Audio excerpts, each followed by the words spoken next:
Bankruptcy attorney E. Orem Young.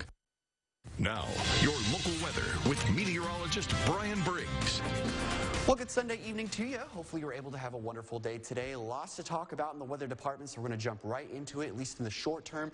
Really not seeing too much here in the ArcLMS right now. Our live storm tracker Doppler radar showing really nothing going on. We do have that potential maybe for a stray shower or thunderstorm over the next couple hours or so, but really not going to be seeing much until we get to tomorrow. So we already do have hurricane warnings and tropical storm warnings going up along portions of the Louisiana coastline, Mississippi, Alabama, even in parts of Florida too, and out ahead of these two monsters that we're seeing out in the Gulf of Mexico.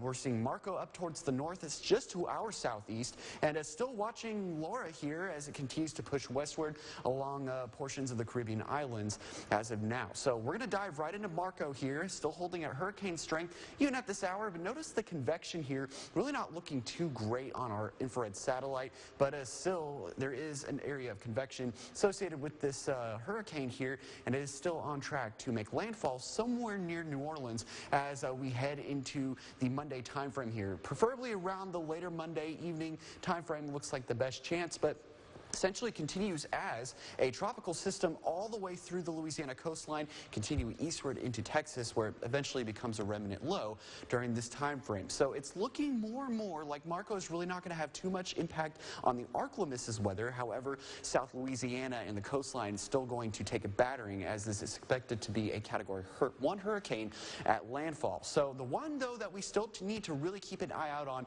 is Tropical Storm Laura, and still holding at a tropical storm strength even at this time.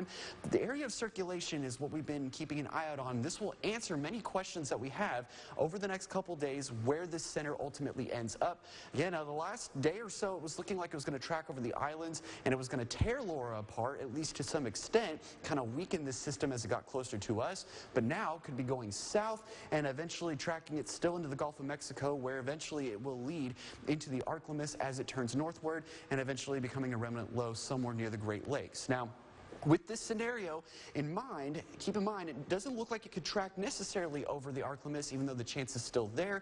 However, with the quadrant setting up with the moisture and the dynamics associated with Laura, could spell severe weather potential and flash flooding potential for the ArcLMS beginning later Wednesday, continuing through Thursday, and maybe even lingering into early Friday. Those details still need to be ironed out, and we need to know where it is here before we can really make assumptions what it's going to be here. So lots of questions still up in the air at this time. We're starting to get a clearer picture of what these systems are doing, but if Laura holds on track, could be a Category 2 storm as it makes landfall. And not shocking considering the sea surface temperatures that we have. Again, conditions are ripe for plentiful tropical convection, at least development here over the next week or so. And we're not going to be really seeing this changing all too much, which is also problematic in terms of seeing these storms becoming more intense. So again, our in-house model showing that we do have the conditions favorable. So still some questions that we need to answer, but what folks need to know here is to prepare for a severe weather-like event or even potentially a tropical system coming in. There's some hints that it could hold together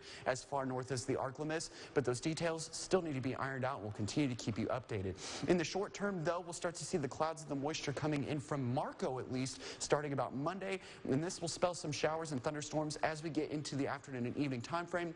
Notice Future Tracker not showing a whole lot here during that time frame, but I think it's underdoing it a little bit.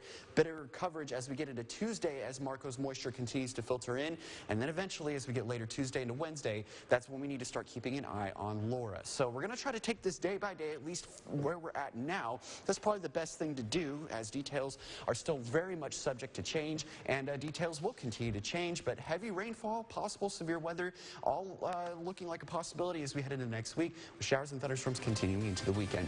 That's your forecast. More coming up after the break. You're watching NBC 10 News at 5.